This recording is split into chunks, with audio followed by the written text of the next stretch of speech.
Vote പാഴാക്കാതിരിക്കുക. എല്ലാവരും അവരവരുടെ വോട്ടവകാശം നല്ല രീതിയിൽ വിനിയോഗിക്കുക. അച്ഛൻ പറഞ്ഞതിനോട് 100% യോജിക്കുന്നു. എല്ലാവരും വോട്ട് ചെയ്യുക. നിങ്ങളെല്ലാവരും വോട്ട് ചെയ്യണം കേട്ടോ. ഉള്ള കാര്യം ഞാൻ പറഞ്ഞേക്കാം. എല്ലാവരും അവരവരുടെ സമ്മതിദാന അവകാശങ്ങൾ നല്ല രീതിയിൽ വിനിയോഗിക്കുക.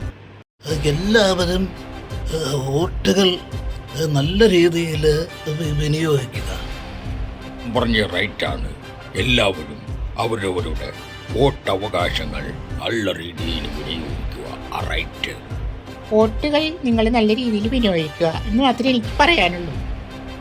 എല്ലാവരും അവരവരുടെ വോട്ടുകൾ സ്ഥാനാർത്ഥികൾക്ക് നൽകി അവരവരെ വിജയിപ്പിക്കുക എന്ന് മാത്രം എല്ലാവർക്കും വിജയാശംസകൾ. എനിക്ക് പറയാനുള്ളത് എല്ലാവരും വോട്ടവകാശം വിനിയോഗിക്കുക. സ്ഥാനാർത്ഥികൾക്കെല്ലാം എൻ്റെ പേരിലുള്ള വിജയാശംസകൾ നേർന്നുകൊള്ളുന്നു.